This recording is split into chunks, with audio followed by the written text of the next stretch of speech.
Okay. हाँ, good morning.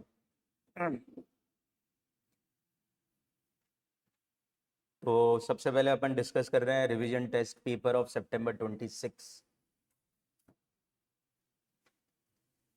Institute ने issue करा है। हर अटेम्प्ट में इशू करते हैं तो खैर इसके अलावा भी कम से कम आपको 2 अटेम्प्ट की आरटीपी करनी है, ध्यान रख लेना। मतलब ये तो अभी रिसेंट है इसलिए बात कर लेते हैं। देखो, इस पूरी आरटीपी डिस्कशन का जो लॉजिक है ना, उसके पीछे का रीज़न समझ लेते हैं पहले। ये तो सॉल्यूशन तो दे रखा है, घर पे भी कर सकते थे। यहाँ पे रीज़न बस ये है कि हमें क्वेश्चन को अप्रोच कैसे करना है ना, वो सीखना ज़रूरी है। सबसे बड़ी प्रॉब्लम बताऊँ क्या हो रही है, दिक्कत आती है। कानून आता है, याद कर लिया है, पर फिर भी अप्लाई नहीं हो रहा है जब क्वेश्चन आ रहा है तो, या दिमाग में क्लिक नहीं कर रहा है। उसका सॉल्यूशन ही देने के लिए ये क्लास है, सिंपल सी बात है। और आप अभी ये मत देखिए कि क्वेश्चन का आंसर कैसे आ रहा है। आपको बार बार मैं कहूँगा कि how to approach the problem. जब मैं प्रॉब्लम पढ़ रहा हूँ तो मैं कैसे अप्रोच कर रहा हूँ, क्या सोच रहा हूँ, कैसे आंसर तक पहुँच रहा हूँ, ये फोकस करो कि ये कैसे स्टेप बाय स्टेप चलना है आपको। अगर ये प्रोसेस आप फॉलो करोगे तो एग्जाम में आंसर आ जाएंगे आपके। रिलेवेंट प्रोविजन में जब तक नहीं पहुँचोगे ना आप, तब तक आंसर कभी आने ही नहीं वाला, या आएगा भी तो गलत ही आएगा। ये फाइनल है कि गलत ही आएगा। रिलेवेंट प्रोविजन तक पहुँचना ज़रूरी है। क्वेश्चन पढ़ के अगर लग रहा है कि प्रोविजन ही क्लियर नहीं हो रहा, मेरे को कौन सा लगेगा, तो फिर मत करना हो क्वेश्चन में, टाइम वेस्ट करना ही मत। गलत होगा, 100% गलत होगा, मैं पहले ही बता रहा हूँ। तो जैसे अभी मैं केस सिनेरियो डिस्कस कर लूँगा, उसके पहले आइए वो बड़ा वाला क्वेश्चन करते हैं दोनों का, इनकम टैक्स और जीएसटी का। बड़ा वाला क्वेश्चन मतलब कौन सा वाला क्वेश्चन? वो जो 15 नंबर वाले क्वेश्चन आते हैं, मतलब टोटल इनकम कंप्यूटेशन और O-I उधर जीएसटी कंप्यूटेशन। तो अब अगर मैं क्वेश्चन में आता हूँ, ये क्वेश्चन आ गया।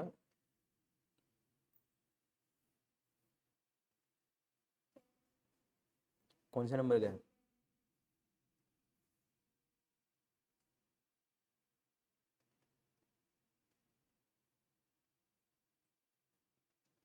यहीं पे निकालनी है टोटल इनकम 10th में। अब देखो यहाँ से क्वेश्चन क्लियर है, यही आएगा। पहला क्वेश्चन फिरते ही आपको मिलने वाला है। अब देखो, अगर ये वाले टाइप के क्वेश्चन आ जाते तो 15 आ जाते हैं। केस सिनेरियो अगर यानी कि वो एमसीक्यू सॉल्व करना आ जाते तो 30 आ जाते हैं। O- आ जाता है 15 आ जाते हैं। 60 का पेपर आ जाता है इतना सा। तो 60 मार्क्स का अगर आपको आता है और अगर ये करना आता है तो फिर तो बच्चे आ जाएंगे आपके लिए दूसरे। तो इंडिविजुअल हेड वाइज के क्वेश्चन तो वैसे ही आपके लिए ईजी। सारी मेरे ख्याल से मेहनत बच्चों को ना इनमें ही करनी चाहिए। ये बड़े क्वेश्चन मेरे से कैसे करने, मेरे को ओवरऑल वाले क्वेश्चन की प्रैक्टिस करनी चाहिए, कैसे भी करके करनी।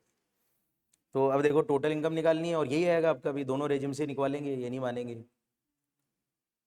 और आपको पिछले और करंट ईयर का टर्नओवर दिया है। अब पहले इसका लॉजिक पता होना चाहिए, टर्नओवर क्यों दिया है क्वेश्चन। टर्नओवर का रीजनिंग पता होना चाहिए ना अपन को। वह टर्नओवर का नंबर क्यों दिया हुआ है मेरे को, पिछले साल का 3 करोड़ है। टीडीएस के चक्कर, क्योंकि बहुत सारी जगह पे टीडीएस काटना होता है।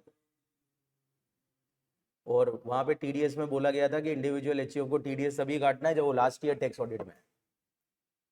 तो ये जब तक लॉजिक ही नहीं पता आपको 3 करोड़ का क्या करना है, 3 करोड़ का क्या रिलेवेंस है, कोई मतलब नहीं है। फिर तो आपसे होने नहीं वाला, कुछ ना कुछ गड़बड़ आप कर ही दोगे। तो what is the relevant of this number? हर एक नंबर का कोई रिलेवेंस होगा ना कुछ लॉजिक होगा।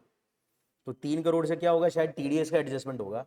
लास्ट ईयर टीडीएस कटा होगा, तो क्योंकि बहुत सारे लोग टैक्स ऑडिट में अगर आएंगे तो टीडीएस काटेंगे। अब ये 3 करोड़ के नंबर से ये तो पक्का है कि टीडीएस का हर सेक्शन लगने वाला है, क्योंकि 3 करोड़ वाला बंदा टैक्स ऑडिट में आता ही आता है। 44 AB। अब वो ये नंबर याद नहीं आते बच्चों को, बिना नंबर के नंबर कटेंगे। 44 AB टैक्स ऑडिट। अब टैक्स ऑडिट का सेक्शन हमें क्या कहता है भाई, कि लास्ट ईयर यानी कि अगर हमारा टर्नओवर 1 करोड़ से ऊपर है बिजनेस के अंदर तो हमें टैक्स ऑडिट करानी है। और प्रोफेशन में 50 लाख से ऊपर है, हमें टैक्स ऑडिट करानी है। अब ये कानून है, ये तो रट लिया बच्चों ने, पर अप्लाई करना तो आ ही नहीं रहा ना, इसका रिलेवेंस उसके साथ। ठीक है ना। अब आइए क्वेश्चन आराम से पढ़ते हैं। मिस्टर अद्वैत, रेसिडेंट इंडिविजुअल एज 48 ईयर्स। अब एक एक लाइन पे थोड़ा सा जाओ। रेसिडेंट बंदा है तो दिमाग में आ जाना चाहिए यार, इसका मतलब है कि इसकी ग्लोबल इनकम भी टैक्सेबल होगी। अब ये क्वेश्चन में मेरे को नहीं पता क्या दिया हुआ है, पर मुझे तो जज करना है ना यार कि रेसिडेंट है, इसका मतलब ग्लोबल इनकम टैक्सेबल है। 48 ईयर्स है तो रेटों का कोई चक्कर नहीं पड़ेगा, उम्र का खेल है। ऑप्शनल रेजी में रेटेड 2.5 लाख वाली लगेगी, ये यहाँ तक ही तय हो गया मेरा। तो ये पहला, जब तक ये क्लिक ही नहीं होगा तो आगे क्या मतलब है, आप कुछ ना कुछ गड़बड़ कर दोगे। ये ऐसे करना पड़ेगा, एक एक लाइन के साथ अप्रोच करते जाओ कि यार ये होगा, ये होगा, आगे से आगे। He follow mercantile system of accounting. इसका क्या लॉजिक होता है? मर्केंटाइल सिस्टम मतलब होता है अक्रूवल बेसिस। अक्रूवल बेसिस का मतलब हो गया कि जैसा मेथड ऑफ अकाउंटिंग है वैसे ही डिडक्शन लेते हैं बीएनपी, एक्सेप्ट 43B। अब ये कब कर रहे हो क्वेश्चन आप? जब आपको सब कुछ आता है। अगर कानून ही नहीं आता तो फिर तो क्वेश्चन वैसे भी चालू नहीं होता। तो जब आप कर रहे हो तो आपको पता होना चाहिए मर्केंटाइल सिस्टम है भैया, ध्यान रखें। ये सब चीज़ें नोट करते जाना चाहिए आपको क्वेश्चन के दौरान कि भैया काम काम की चीज़ें, ये लाइन 1 हो गई, ये लाइन 2 हो गई, ये लाइन 3। मैन्युफैक्चरिंग वाला है, ये भी डेटा काम का, क्योंकि एडिशनल डेप्रिसिएशन में काम आता है। हम नेट प्रॉफिट हमारे सामने दे रखा है 25 लाख, ठीक है, तो बीएनपी की इनकम तो निकलनी है। और इसमें से ये सारे आइटम डेबिट और क्रेडिट हैं। अब कौन से डेबिट है कौन से क्रेडिट है ये नहीं दिया, बस ये दिया हुआ है कि ये डेबिट और क्रेडिट हैं 1 2 3 4 5 6 7 8 9 आइटम। ये सेम सितंबर जो अभी एग्जाम हुआ था ना लास्ट वाला, उसमें भी इसी टाइप का क्वेश्चन, उसी को उठा के आरटीपी में एडजस्ट करके वापस से नए नंबर के साथ फेंक दिया। और एडिशनल वाले आइटम मतलब कि ऊपर नेट प्रॉफिट में अभी तक ऐड और लेस नहीं है। चलिए, अब पहला आइटम क्या है? 35,000 paid directly to creditor for raw material in cash. अब in cash is a relevant word.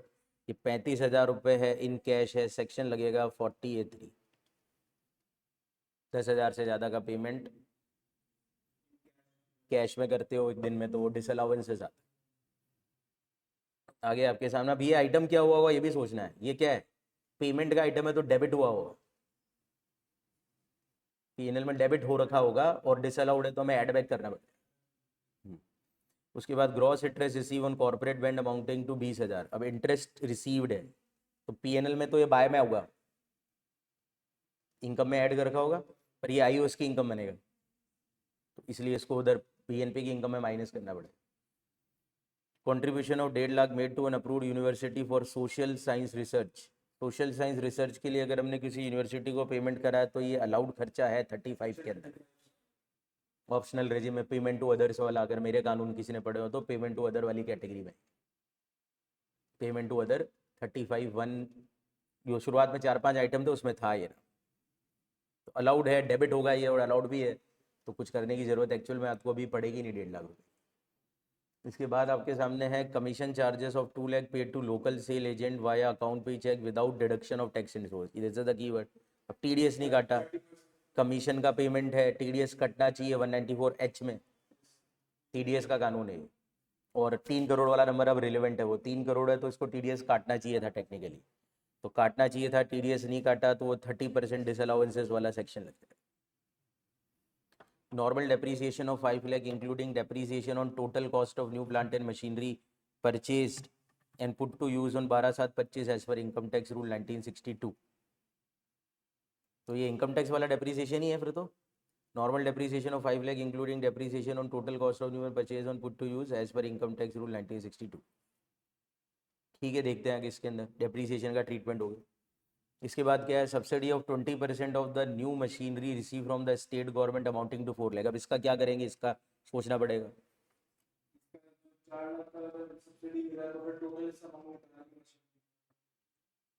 अब ये पहले वही बात है कि कानून कहाँ पे पढ़ा था, पहले दिमाग में सोचो कि सब्सिडी का कि कानून पढ़ा था क्या? मैंने पढ़ा था एक जगह पे, आपको याद नहीं आ रहा होगा, जब मैंने एक्चुअल कॉस्ट निकालने का फॉर्मेट लिखवाया था तो वहाँ पे मैंने कहा था कि अगर थर्ड पार्टी हमारी कॉस्ट मेट करती है तो वो कॉस्ट से रिड्यूस कर देगी।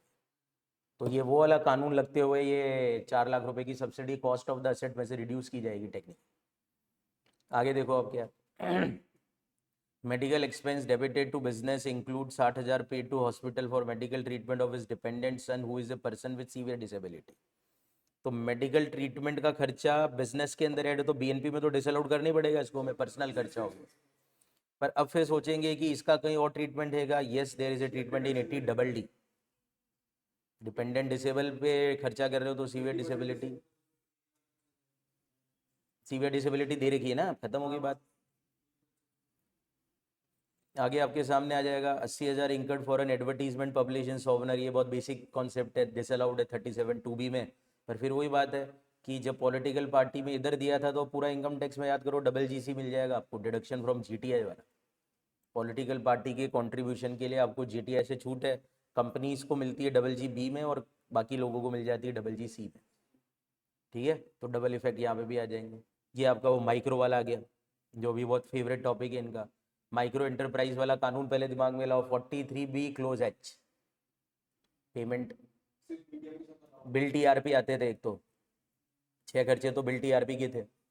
बिल TRP वाला खर्चा क्या कहता था कि भैया रिटर्न की डेट तक पेमेंट करोगे तो ये अलाउड करेंगे। और फिर उसके बाद मैंने स्पेशली वो स्मॉल और माइक्रो वाला लिखवाया था, वहाँ पे लिखा था कि अगर SME एक्ट की ड्यू डेट तक पेमेंट करेंगे तब तो अलाउड हो जाएगा, वरना डिसअलाउड। अब देखते हैं, SME एक्ट की ड्यू डेट निकालने के लिए मैंने 2 कानून बताए थे आपको। एक तो रिटर्न एग्रीमेंट है तब तो एग्रीमेंट की डेट, और 45 डेज शायद विच एवर इज अर्लियर है। अरे ये GST वाला का कानून लगा रहा, कॉपी पढ़ ले पहले, वो GST वाला लगा रहा था। देखो इसमें रिटर्न एग्रीमेंट में क्या थी, डेट एग्रीड बिटवीन पार्टीज, और देखो क्या दिन थे, और एग्रीमेंट नहीं है तो 15 दिन में पेमेंट करना होता है। चेक करो कॉपी में,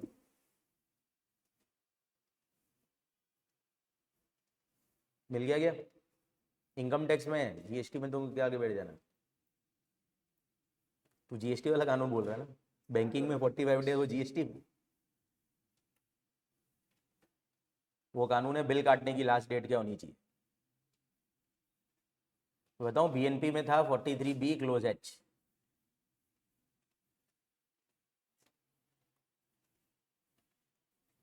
पन्ना पन्ना याद होना चाहिए तुम्हारे को। हाँ मतलब कि जब तक ये कॉपी याद नहीं है तब तक तो वैसे भी बहुत दिक्कत आती है। देखो, और 45 डेज मेरे को तो पता था, मैं तुम्हारे से टेस्ट करना चाहता था ना। तो 45 days which ever is earlier तक पेमेंट होना चाहिए, और अगर एग्रीमेंट नहीं है तो 15 दिन में पेमेंट होना चाहिए। अब आराम से पढ़ो, आपको आराम से ये अब वो कानून आता है ना, इसका जवाब मिल जाए।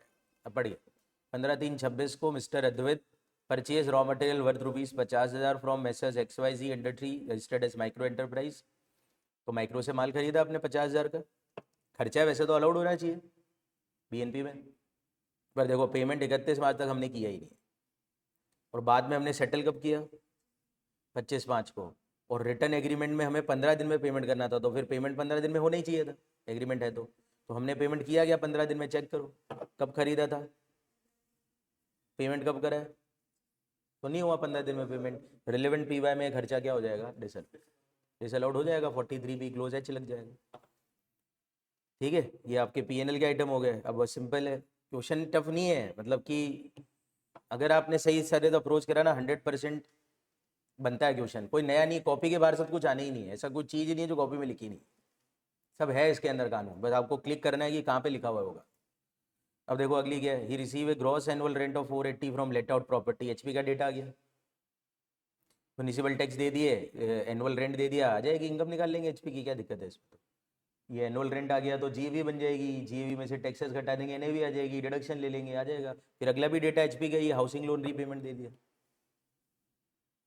हाउसिंग लोन दिख रहा है, प्रिंसिपल 90,000 रुपये का, प्रिंसिपल का ट्रीटमेंट क्या होता है बताओ, ATC में छूट मिलता है, बस ये आपको चेक करते रहना। फिर 1/10 आपने जो फाइनेंशियल इंस्टीट्यूशन को लोन का इंटरेस्ट दे दिया, वो आपका 24 में HP में जाता है। ये अलग बात है कि 80EE और EE भी लगते हैं, GTI वाले भी एक्स्ट्रा छूट मिलती है, पर वो कंडीशन पूरी, ऐसा उसके लिए क्या कंडीशन याद है ना आपको कुछ, GTI में भी है हाउसिंग लोन के इंटरेस्ट के एडिशनल छूट 50,000 और 1.5 लाख के, पर उसके लिए वो कंडीशन है लोन उसी ईयर में सेंक्शन होना चाहिए, ये फलाना ठिकाना। तो ऐसा तो कुछ डेटा दिख नहीं रहा है मेरे को अभी इसके अंदर, तो 24 ही लगाएंगे इसमें तो सिंपल। आगे इसके बाद देखो, he receive 1,05,000 from the premature withdrawal of 5 year post office time deposit which include interest of 15,000।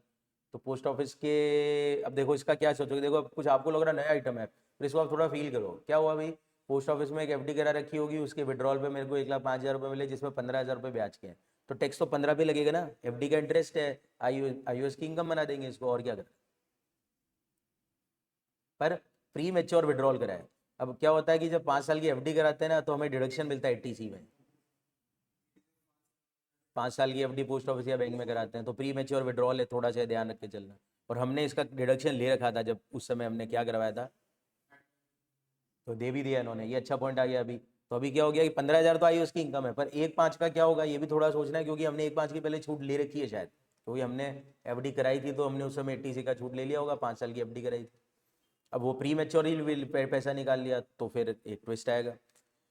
ठीक है, आगे आपके सामने लास्ट डेटा जो दे रखा है, सोल्ड दे दिया तो कैपिटल गेन का डेटा है।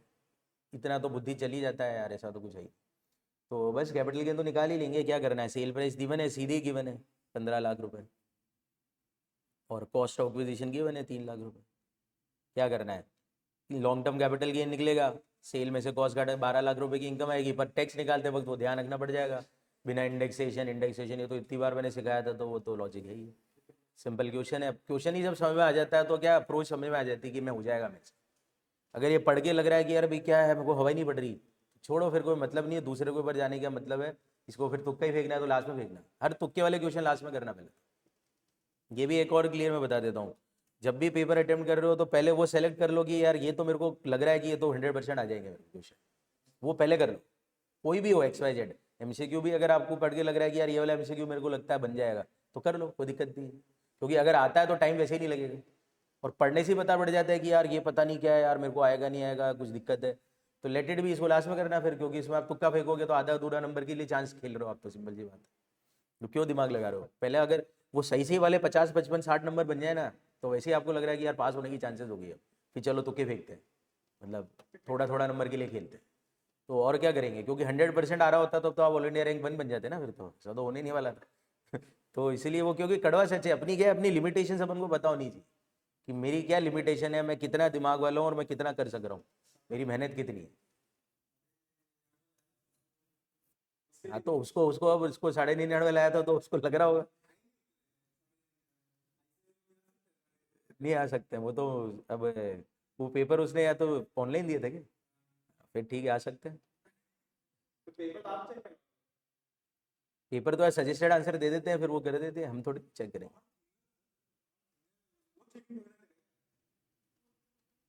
हाँ फिर वो भी बात है, यार अभी मॉक टेस्ट 2 भी तो देगा ना वो।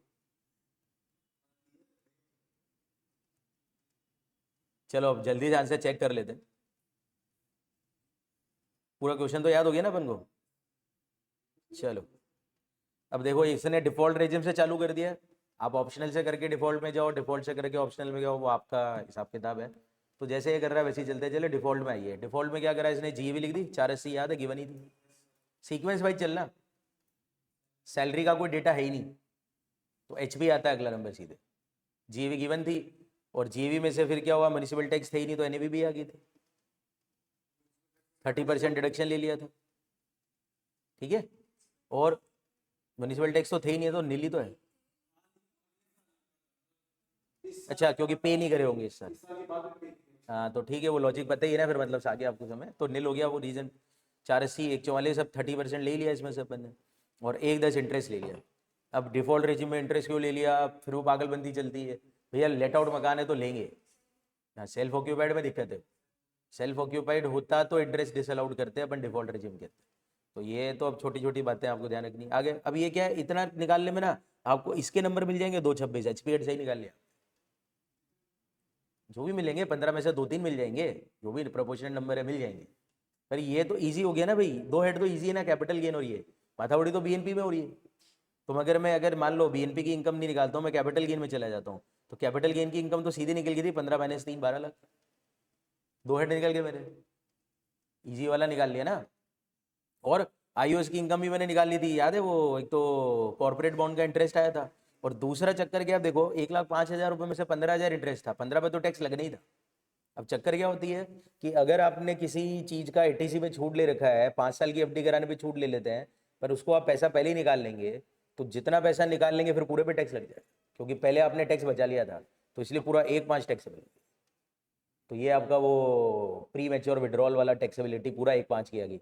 सर अगर अब उल्टा कर लो सर, प्री मैच्योर विड्रॉल नहीं होता तो 15 टैक्स। अब ये आपको नोट कर लेना, क्योंकि एग्जाम में साला ये उल्टा करके ये नया एडजस्टमेंट आ गया ना, प्री मैच्योर को बोल लिया मैच्योरिटी के बाद निकलना चाहिए। बच्चा ये RTP का रट के आ गया, लॉजिक ही भूल गया कि भैया लैंग्वेज ही चेंज हो गया। तो यहाँ पे दिक्कत आ रही है ना, यहाँ पे आपको कृपा रुकी हुई है, वैसे ध्यान रखो और अच्छी तरह से। इसको सही करने के लिए आपको ये करनी पड़ेगी, 1.25 लाख रुपए आपकी आई उसकी इनकम आ गई, 3 हेड तो 1 सेकंड में निकल। अब बचा हमारा फाइनल, कौन सा हेड? BNP, जिसमें सारी माथा बोड़ी है, 25 लाख से गाड़ी चालू है। अब क्या करा, सबसे पहले वो याद करो, क्रेडिटर वाला पेमेंट आपने कहा था डिसअलाउड है 48 अब देखो ये नहीं लिख रहे हो ना आप, नंबर इसके भी कट रहे हैं। रीजनिंग में सेक्शन नंबर लिखने पड़ेंगे। क्यों आपने ऐड करा? क्योंकि डिसअलाउड है। कौन सा सेक्शन लगाया भाई? 48, नंबर कटेंगे, सीधी कड़वी बात है। पूरे तो तभी मिलेंगे जब ये सारी चीज़ें आपने लिखी हुई, और ये लिखने यहीं पे तो दिक्कत आ रही है ना, क्योंकि ये राइटिंग आपको स्किल डेवलप, ये कब आएगा? जब आपको पता ही नहीं 48 लग रहा है, तो आप रीजन कैसे दे रहे हो इसको 35,000 को ऐड कर? नंबर ये ध्यान रखते हुए चलना, मैं पहले ही चेता रहा हूँ ना। फिर वो याद करो, रिसर्च के लिए, सोशल रिसर्च के लिए जो पेमेंट करा था वो अलाउड होता है, आपने कहा था 35 में, पर चक्कर क्या है, डिफॉल्ट रेजिम में डिसअलाउड होता है, इसलिए इसको ऐड कर दिया है। तो इसकी भी रीजनिंग आ गई आपके सामने, ठीक है ना। फिर वो 41 है, इसने कहा था वो TDS वाला हो गया, 30% डिसअलाउड हो गया, देखो उसका सेक्शन भी लिख दिया इसने। यहाँ पे खेल है, देख लो तुम, इंस्टीट्यूट चाहता क्या है और हम लिखते क्या है, और हमको चाहिए नंबर बराबर के। यहाँ पे दिक्कत आएगी, मैं इसलिए आपको कह रहा हूँ, इसलिए मैंने एक क्लास इसलिए मैंने कहा कि एक बार तो कम से कम कोई अगर सिंसियरली वीडियो देखेगा तो बाद में भी उसको अप्रोच तो मिलेगी, मेरे को लिखना ऐसे ही पड़ेगा वरना नंबर नहीं मिलेंगे। सर मैंने 60,000 रुपये ऐड कर लिए पर नंबर तो काट लिए उसने, काटेंगे, मैं आपको चेता रहा हूँ ना, काटेंगे नंबर, फिर इसलिए आप उस समय अपना दुख मत बनाना कि क्या हो रहा है मेरे साथ ही। इसके बाद वो पर्सनल मेडिकल एक्सपेंसेस आपको याद ही है, कौन सा सेक्शन? आपने कहा था पर्सनल खर्चे, 60,000 रुपये पूरा डिसअलाउड कर दिया BNP में, ठीक है। एडवर्टीजमेंट वाला डिसअलाउड आपने कर दिया, इसका सेक्शन भी 37(2) भी है, सब लिखवा रखा है मैंने तो पहले। किसमें? नहीं है, यही तो है ना, 37(2) भी लिखना पड़ेगा। हाँ, मैं इसलिए तो शुरुआत से बोलता हूँ, सेक्शन नंबर के साथ लॉजिक बोलो, नंबर बोल के आगे बोलो, नंबर बोल के आगे बोलो। मेरे को पागल समझते थे तुम, ये तो बोलता रहता है, हंसता रहता है, तुमको पता नहीं पड़ रहा है। तो नंबर कटेंगे, सीधी सी बात है, अगर नहीं लिख रहे हो नंबर। अब देखो इसमें केवल 37(2) भी लिख के काम खत्म कर दिया। क्या लिखा? सीधे इसमें लिख दिया नॉट अलाउबल, सेक्शन कौन सा? 37(2). जब आप कोई चीज लिख रहे हो नॉट अलाउड, तो उसका कोई रीजन तो हुआ ही नहीं, डिसअलाउड का कोई रीजन नहीं होता क्योंकि कानून में डिसअलाउड है, तो उसके लिए तो नंबर कोट करना ही पड़ेगा। उसके बाद ये आपका 50,000 रुपये डिसअलाउड हो गया 43BH, देखो कितना बारीकी से सेक्शन लिखा हो, 43B क्लोज नंबर H, और ये देखो लिख दिया ब्रैकेट में रीजन, क्योंकि पेमेंट वो टाइम पे नहीं किया हुआ, ब्रैकेट में लिख दो रीजन, ये ऐसे लिख दो ना रीजन हाथ पाती, अलग से नोट ही मत बनाना तुम। बोलो तो सही, ठीक है। ऊपर देखो HP में भी दिया होगा है, देखो सब दिया हुआ है HP में भी, देखो 24 देखो लिख रखा है रेफरेंस। तो ये HP में तो काम ही केवल ये है ना, और कोई सेक्शन तो काम ही नहीं आ रहा था जैसे भी, ठीक है। और डेप्रीसिएशन का क्या कर रखा है भाई? डेप्रीसिएशन देखिए, normal depreciation in respect of subsidy of 4 lakh relatable. अब देखो ध्यान से, 4 लाख की हमें सब्सिडी मिल गई थी, अब 4 लाख रुपए की जो सब्सिडी मिल गई उसके ऊपर तो डेप्रीसिएशन हमें मिलना ही नहीं चाहिए था, हमने जो ऊपर डेप्रीसिएशन है वो अलाउड होना चाहिए, चलो ठीक है। देखो कहाँ गया, वापस क्वेश्चन लाना पड़ेगा,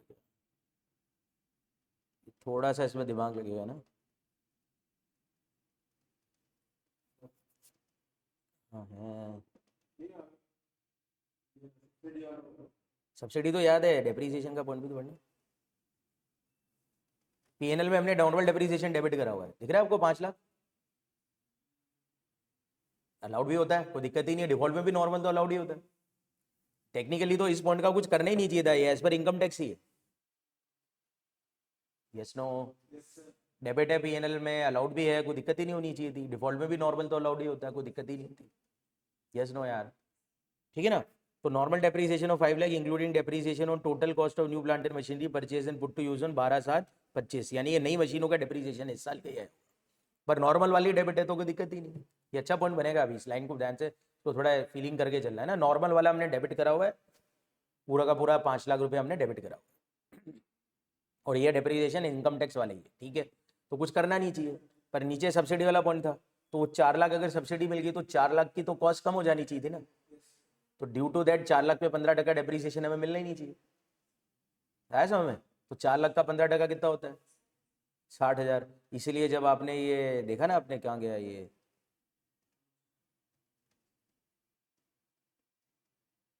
देखो 60,000 रुपये लेस कर दी, ऐड कर दी, सॉरी डिसअलाउड हो गया ना 60,000। आ गया इसका रीज़न 4 लाख का? बताओ क्या रीज़न है 60,000 डिसअलाउड का? सब्सिडी मिल गई तो कॉस्ट ही नहीं बढ़ेगी, तो कॉस्ट नहीं बढ़ेगी तो फिर डेप्रीसिएशन क्यों बढ़ेगा इसका भी? तो डेप्रीसिएशन 60,000 हमने ज़्यादा ले रखा था तो वापस ऐड कर दिया, ठीक है। ये आ गई आपकी बीएनपी की इनकम, सॉरी क्या वो ऐड करके आ गई। फिर अब लेस वाला आइटम क्या क्या कर दिया याद है? इंटरेस्ट लेस कर दी, ठीक है। और सब्सिडी जो 4 लाख रुपए की थी, ये अब ध्यान से सुनो, ये सब्सिडी हमने क्या कर रखी होगी? ऐड कर दी होगी। हमने क्या करा होगा पता है? कॉस्ट में से रिड्यूस नहीं करके इनकम में ऐड कर दी। तो हमने 4 लाख की सब्सिडी पीएनएल में क्या कर दी होगी? ऐड।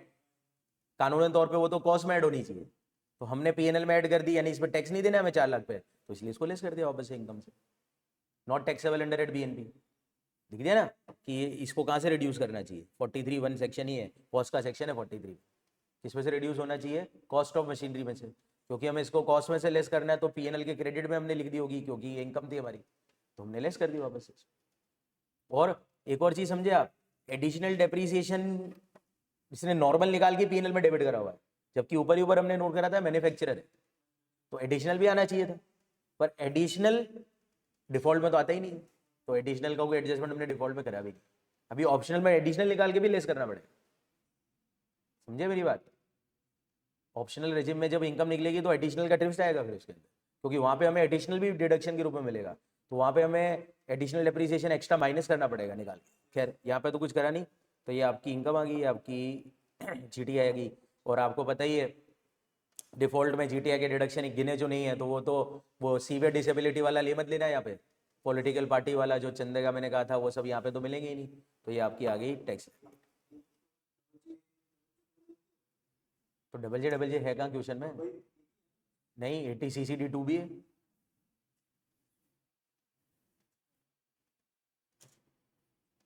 डिफॉल्ट में 80 CCD2 है सबसे मेन, तो वो एम्प्लॉयर का सेंट्रल गवर्नमेंट पेंशन स्कीम। चलो अब टैक्स निकालने में आ जाते हैं। सबसे पहले कैपिटल गेन पे टैक्स निकालते हैं। कितना कैपिटल गेन है? Special income 12 lakh. 12 लाख रुपए पर निकालो भैया, उसमें तो दो दो बार करना पड़ेगा माथा उड़ी। क्या दो दो बार माथा उड़ी? बिना इंडेक्सेशन की, और एक तो बिना इंडेक्सेशन के तो टैक्स ये बन रहा है 12 लाख का 12.5, ठीक है। और फिर वापस से कैपिटल गेन इंडेक्सेशन करके निकालेंगे तो ये आ रहा होगा नंबर, निकाल लेना गेन तो यार, ठीक है ना। सेल में से इंडेक्स कॉस्ट घटा के आ रहा है, इंडेक्सेशन करना आ जाएगा हमारे को, तो इसका टैक्स आता है 20%, ये तो ये फायदा होता है। तो ये आपका टैक्स हो गया स्पेशल इनकम का टैक्स, 1,35,300 टैक्स। ऐसे ही आएगा क्वेश्चन, क्या आएगा सब तो पूछ लिया इन्होंने। कैपिटल गेन का वो ट्विस्ट वाला पॉइंट पूछ लिया, इधर से बीएनपी में ट्विस्ट जो आते हैं वो डाल ही दिए इन्होंने, तो ये आपके सामने का हिसाब किताब हो गया। फिर आपका बची हुई इनकम जो भी रहेगी 41-26 की थी, उसमें से 12 लाख की इनकम हटा के बची हुई इनकम 29-26 रहेगी। 29-26 में आपने 4 लाख वाली रेटें लगा दी, ये आ गया। ये HCC जोड़ जोड़ा के टैक्स, टैक्स निकालना तो नहीं सिखाऊंगा मैं, वो आ जाएगा तुम्हारा। बोलो सब, अब आ जाओ कौन सी रेजिम? तो अब हमारी डिफॉल्ट वाली इनकम से चालू कर दिया। डिफॉल्ट वाली इनकम 4126 आ गई थी। अब क्या क्या चेंज करें? हमने जो 1.5 लाख वाला जो डिडक्शन ऊपर नहीं लिया था सोशल साइंस वाला, वो यहाँ पे मिल जाएगा, तो यहाँ पे ले लिया एक्स्ट्रा। अब तुम ऑप्शनल से उसमें जाओ या कुछ भी करो, तुम्हारा इस हिसाब किताब है, ठीक है ना। और एडिशनल क्या करा हमने? देखो मशीन कितने रुपए की थी? 4 लाख रुपए, तो कॉस्ट कम हो जाएगा, तो हमने 16 लाख की नई मशीन पे 20% एडिशनल डेप्रीसिएशन और ले लिया, जो ऊपर नहीं लिया था क्योंकि वहां पे तो मिलता नहीं था। अब तुमको ध्यान दिखेगा, ऊपर देखते हो क्वेश्चन देखो।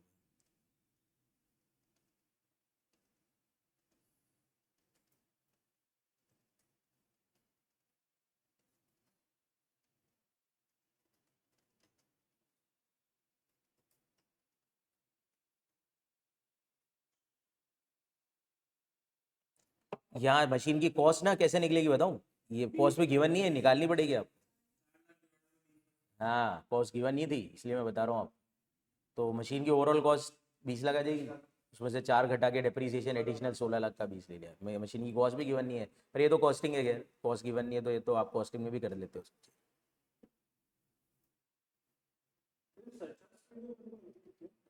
41 लाख रुपए की इनकम थी ना भाई, सरचार्ज कौन सा लगाएगा ऊपर? टर्नओवर से सरचार्ज का क्या लेन देन? अबे सरचार्ज कब लगता है? वो तो इनकम 50 लाख से ऊपर हो, गजब कर रहे हो यार, बेसिक चीज़ें क्या जगह। ठीक है, तो ये आपकी आ गई, ये आपकी जीटी आ गई। अब इसके अंदर वो डिडक्शन भी लेंगे हम। सीवियर डिसेबिलिटी वाला ले लिया 1.25 लाख का डबल डी, और वो housing loan repayment principal repayment 80C, तो ये आपके 2 डिडक्शन आ गए। एक और वो पॉलिटिकल पार्टी वाला नहीं लिया का रीज़न,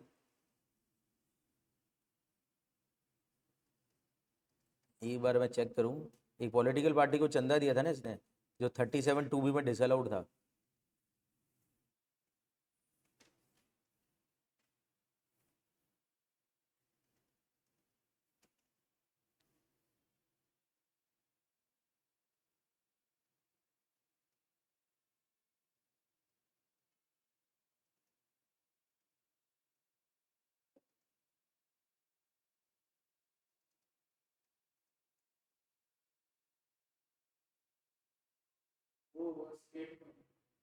हाँ ये डिसअलाउड तो हो गया। अब इसका टेक्निकली यहाँ पे छूट मिल जाना चाहिए था एसएससी को।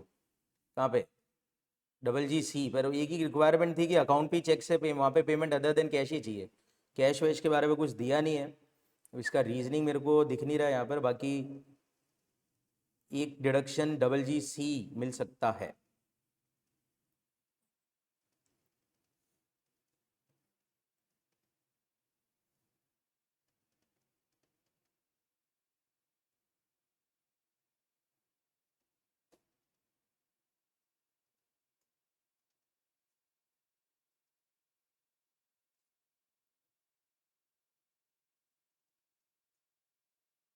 स्पेसिफिक कोई रीज़न भी नहीं दिया इसने इसका। मेरे ख्याल से ये कुछ तो कंप्यूटेशन की दिक्कत ही है। यहाँ पे मैं एक चीज़ लिख देता हूँ DGC, क्योंकि DGC में लिखा हुआ है पॉलिटिकल पार्टी को जो आपने पैसा चंदे के एडवर्टीजमेंट का दिया होता है उसको भी कंट्रीब्यूशन मानते हैं DGC में। पर वहाँ पे एक ही चीज़ थी, कैश नहीं चलेगा। तो कैश के बारे में अगर ये लिख देता ना, कैश में दिया है 80,000 रुपये स्पेसिफिकली, तब तो मैं लेता ही नहीं छूट, क्योंकि कैश में देते। अब वो बस क्लियर नहीं है, तो इसके ऊपर मैं अभी क्वेश्चन मार्क लगा रहा हूँ, क्योंकि इसका रीज़न कुछ लॉजिक नहीं है। ऑप्शनल में मिल जाना चाहिए था DGC का डिडक्शन 80,000 रुपये। तो क्योंकि इंकर्ड दिया हुआ है, एक्सपेंडिचर इंकर्ड, पेमेंट कैसे हुआ उसके ऊपर। अच्छा पेमेंट हुआ ही नहीं होगा, इंकर ही है शायद, मेरे ख्याल से लैंग्वेज ही क्लियर है। एक्सपेंडिचर इंकर पेमेंट, हाँ जो भी है वो रीजनिंग इसका इसका पॉइंट का एक बात रह जाएगी, क्योंकि रीजन कहीं। हाँ पेमेंट तो हो ही गया होगा, पेमेंट तो पॉलिटिकल पार्टी को तो पेमेंट करते ही हैं। जो भी है इसका रीजन, बस एक मैं DGC के ऊपर क्वेश्चन मार्क लगा देता हूँ। बाकी तो सब कुछ बैठ गया। ये वापस से टैक्स तो निकल ही जाएगा आपका। यहाँ पे रेटेड 2.5 लाख वाली लगा देना, और HEC जोड़ जोड़ा के आंसर आ जाएगा। सरचार्ज तो यहाँ पे भी नहीं लगने वाला, क्योंकि इनकम 50 लाख से कम है। 6,44,000 टैक्स बन रहा है यहाँ पर, और 6,16,000 बन रहा है यहाँ पर। तो ये optional default regime is better. चलो अब मैं वो वाला क्वेश्चन करा देता हूँ, GST का बड़ा वाला।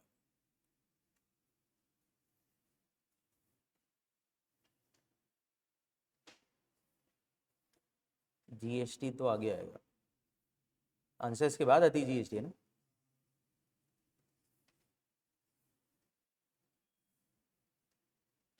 6 है क्या बेटा? अच्छा क्वेश्चन है। अब देख लो टारगेट क्या है। फरवरी महीने का मिनिमम नेट GST पेबल निकालना है, वो माइनस आई। अब यहाँ पे फटाफट से अपना दिमाग अपन को स्विच करना है GST के प्रोविजंस के ऊपर।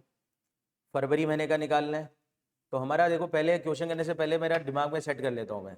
GST के लिए मेरे को मात्र 2 ही चीज़ें देखनी होती है। इनकम टैक्स में फिर भी हज़ारों चीज़ें देखनी पड़ती है, किधर खर्चा कर रहा है, क्या कर रहा है, कौन सा हेड है, 5 हेड है, फिर डिडक्शन है, चक्कर है। यहाँ पे तो 2 ही चीज़ें हैं, ओ और आई। तो ओ की कैलकुलेशन के लिए मेरे को आउटवर्ड सप्लाई की डिटेल चाहिए, और आई की कैलकुलेशन के लिए मेरे को इनवर्ड सप्लाई की डिटेल चाहिए। तो मेरे को केवल ये फील करना है कि क्या बेचा फरवरी में, क्या खरीदा फरवरी। बस फील्ड में उसमें रहना, बेचा खरीदा की फील्ड में। अब वो अलग बात है कि बेचने वाली चीज़ें एग्जाम्ड भी हो सकती है, तो हमें जज करनी पड़ेगी। खरीदने वाली चीज़ों का क्रेडिट ब्लॉक भी हो सकता है, तो हमें जज करना पड़ेगा, दिमाग लगाना पड़ेगा। पर फोकस हमें दो ही चीज़ों में करना है, वो क्या है, आई क्या, आउटवर्ड सप्लाई की डिटेल, और इंट्रा इंटर है वो जज जज तो यहाँ पे भी बहुत करना पड़ेगा, क्योंकि आउटवर्ड सप्लाई की डिटेल है, फिर इंट्रा है तो CGSG लग जाएगा, इंटर है तो IG लग जाएगा, एग्जाम्प्ट हो जाएगी तो फिर GST निकालना ही नहीं है। वो हजारों चीज़ें हैं, पर फिर भी एक अप्रोच मतलब सिंपल ऐसी रहेगी। चलिए, ये भी कम थोड़ी ना है, ये मिला कर देते हैं किसके ट्रांजेक्शन, आउटवर्ड और इनवर्ड के। अपने आप पढ़ के पता लगा कि क्या आउटवर्ड है क्या इनवर्ड है, क्योंकि अगर ये अलग अलग दे देना तो काम आसान हो जाता है। कैसे, फटाफट से आउटवर्ड से वो निकल जाए या इनवर्ड से आई निकल जाए, पर ये ऐसा है नहीं। तो धंधा भी समझना पड़ेगा, आदमी कर क्या रहा है पहले उसको पढ़ते हैं। Stellar orbit appliance private limited, registered person in Pune Maharashtra, is engage in supplying a bouquet of good and services. मतलब हर चीज़ बेचता है, बुके फ्लावर का बुके नहीं बेच रहा है, गुड्स भी बेचता है, सर्विसेज भी बेचता है। अब आपको डिटेल दे रहा है ये भी, अब देखो कितना कठिन कर देंगे। अब ये भी लिखते जाएंगे, अब जैसे 2,10,000 रुपये में कोई आइटम या तो बेचा होगा या खरीदा होगा, है तो दो में से एक ही चीज। क्या है 2,10 क्या है, या तो कुछ बेचा होगा या इसने कुछ खरीदा होगा 2,10। अब बेचा खरीदा हमने जज कर लिया, स्टेप 1। फिर हमें ये जज करना पड़ेगा क्या ये टैक्सेबल है कि एग्जेम्प्ट है, स्टेप 2। बेचा हुआ आइटम है टैक्सेबल एग्जेम्प्ट। फिर स्टेप 3G है कि ऐसे, ये भी जज करना पड़ेगा, ये तो साला गुड और सर्विस बेच रहा है, ये भी नहीं देंगे कि गुड्स है कि सर्विस है, और नीचे रेट दे देंगे सबकी। तो हमें गुड्स की रेटें लगानी है, सर्विस में सर्विस की रेटें लगानी। और बंडल बेचा तो फिर तो वो सेक्शन 8 लगाना, बंडल बेचा तो कंपोजिट है, मिक्सड है। ये इतनी चीज़ें आपके दिमाग में चलनी चाहिए। मैं अप्रोच बता रहा हूँ वापस से, क्वेश्चन कराना टारगेट ही नहीं है, क्वेश्चन तो ठीक है हो जाएगा जब भी होना है। देखो कि कितना चीज़ें सोचना है मतलब आपको दिमाग में चलते चलते, क्योंकि क्वेश्चन ये तो आना नहीं है, नया आएगा तो नए को फिर अप्रोच सबको फिर ऐसे ही करना है, सेम ऐसे ही सोचना पड़ेगा। तो अब जैसे क्या बेची भाई इसने, printed 100 copy using its own paper costing 1 lakh included in total consideration charge of a book on work life balance authored by well known spiritual guru Swami Om Prakash, registered in Nasik Maharashtra, wherein the content of book was provided by Swami Om Prakash। ये पूरी line को पढ़ के ना बताऊं, आपको पता नहीं है, एक सर्कुलर है, आपको पता ही नहीं पड़ रहा है। सप्लाई चैप्टर में एक सर्कुलर, फटाफट से कॉपी ओपन कर लो अपनी, सर्कुलर है प्रिंटिंग इंडस्ट्री वाला सर्कुलर, और वहां पे क्लियर कट लिखा हुआ है कि जब कंटेंट आपको सामने वाला दे और आप अपनी तरफ से उसको बस छापे अपने मटेरियल के साथ, तो इस एक्टिविटी को SOS बोलते हैं। ये एक बंडल बेचा है आपने और इसमें प्रिंसिपल प्रिंटिंग है, प्रिंटिंग सर्विस है, इसलिए इसको SOS मानना है। ये सर्विस बेची है आपने 2,10,000 रुपए की, खत्म हो गया पहला आंसर। अब ये है इतना इजी, तो क्या है पहला आइटम, हमने 2,10,000 रुपए की प्रिंटिंग सर्विस बेची है, खत्म। वो निकलेगा इसमें, मिल ही नहीं रहा है इसको सर्कुलर यार, तुमने पढ़ी नहीं है थ्योरी यार अभी तक यार, मैंने 10 बार का कॉपी की एक एक चीज पढ़नी है। मिल गया, तो वहां पे था, और उसमें दो चीजें लिखाई थी, मैंने कहा था प्रिंटिंग वाले बंडल बेचते हैं, बंडल बेचते हैं, गुड और सर्विस दोनों बेचते हैं, कागज गुड्स है, प्रिंटिंग सर्विस है। तो मैंने क्लियर कट बोला था, अगर कंटेंट आपका है और वो मटेरियल से छाप के दे रहे हैं आपको, पहले से कोई कंटेंट नहीं था, तो वो SOS है। और जब वो जैसे वो जनरली पर्पज, जैसे वो टिश्यू पेपर छपाया पड़ा है, तो टिश्यू पेपर तो ऑलरेडी छपा हुआ है, आपने अपना नाम छपा लिया, तो कंटेंट आपका नहीं, ऑलरेडी चीज छपी हुई है, केवल आपने अपना लोगो लगवाया है, वो SOG है। ये दो सर्कुलर उसके अंदर आते थे। कह रहा भाई ठीक है, आदमी कहाँ का है पहले, व्यापारी कहाँ का है ये भी तो देखो, पुणे का है, ध्यान रखना है ना, क्योंकि वो प्लेस ऑफ सप्लाई में लफड़े पड़ते हैं। तो चलिए साहब, ये तो महाराष्ट्र में, ये तो इंट्रा ही लग रही है सर्विस, तो सर्विस इंट्रा ही, रेट तो नीचे पढ़नी पड़ेगी ना, क्या रेट है लिखी हुई है। हाँ तो मेरे को तो पढ़ने दे भाई। ठीक है, SOS हो गई, प्रिंटिंग सर्विस की रेटें नहीं दी हुई है। हाँ ठीक है, पढ़ लूंगा मैं भी, आने दो मेरे को। इसके बाद देखो अब क्या है, सप्लाई है consignment of goods to Nageshwara agro state, goods का कंसाइनमेंट सप्लाई करा है, तो ये भी ओ ही है, बेचा है, ये भी ओ है ना, ध्यान रखना, ये भी बेचा है। कितने में बेचा, गुड्स बेचा है, कुछ दिक्कत ही नहीं है यहाँ पे तो। और पंचगनी महाराष्ट्र के आदमी को बेचा है, तो प्लेस ऑफ सप्लाई निकाल लेंगे टेक्निकली जो भी है, पर है ये ओ का data. Supplied air conditioner to bridge and company, again supply करा मतलब बेचा, और एसी बेचा मतलब गुड्स बेचा। ये सर्विस बेची, ये गुड्स बेचा, ये गुड्स बेचा। ये जज करना पड़ेगा आपको एग्जाम, क्योंकि रेट का चक्कर बढ़ जाएगा बाद में। और इंट्रा इंटर भी जज करना पड़ेगा। अभी तो ये सब इंट्रा ही,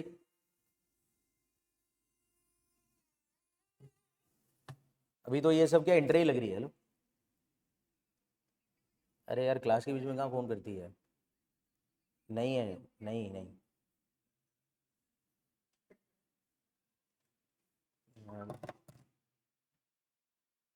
हाँ, आगे देखो। अब देखो ध्यान से, अगला वाला इंटरेस्टिंग पॉइंट आ गया वापस से एक। क्या दिया हुआ अगला वाला पढ़ो। प्रोवाइड केटरिंग सर्विस, तो बेचा है। आउटवर्ड सप्लाई किसकी? सर्विस। आउटवर्ड सप्लाई सर्विस की करिए, बोलो ना यार। अब देखो केटरिंग सर्विस जब हम बेचते हैं ना, और किसी ईआई को बेचते हैं तो एग्जाम्पशन मिलती है, पर यहाँ पे बेची किसे देखो, तो bright coaching classes. Coaching classes को ईआई है तो ही नहीं है, ये टैक्सेबल है, टैक्सेबल सर्विस है, ध्यान रखिए। अब यहीं पे स्कूल को बेच देते, एग्जाम्पशन मिलती है। अब ये एग्जाम सप्लाई का चैप्टर काम आ जाता है। आगे आ जाओ, फिर बेचे ही। Supply goods in territorial water to coral trader limited registered in Goa.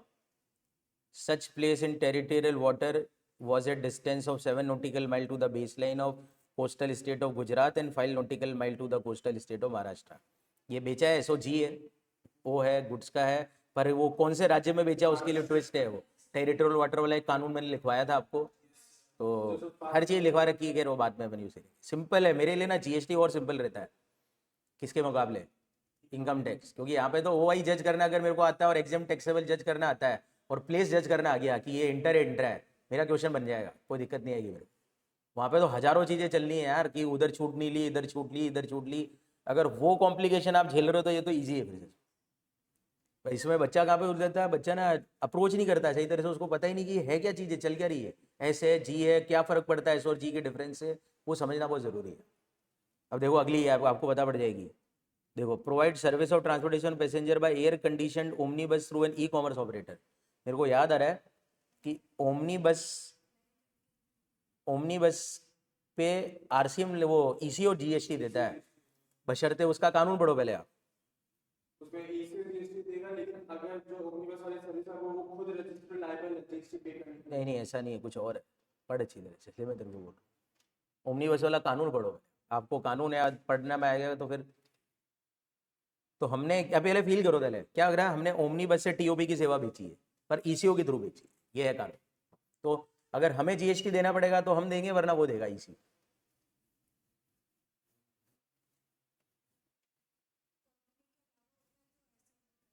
RCM नहीं, मतलब ईसीओ देता है, ये आरसीएम वाला नहीं। पढ़ो अच्छी तरह से पढ़। ईसीओ, वहाँ पे ईसीओ का जरूरत है, क्या था वहाँ पे सर्विस प्रोवाइडर, क्या बोला था?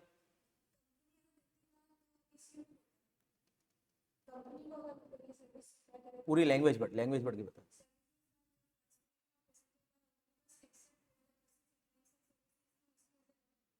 अगर सप्लायर ईसीओ है, सप्लायर जो सॉरी सप्लायर अगर कंपनी है मेन सेवा देने वाला, तो ईसीओ नहीं देगा, और अगर कोई और है तो ईसीओ देगा। अब हम देखते हैं हम कौन है, हम कौन है, देखो अच्छी तरह से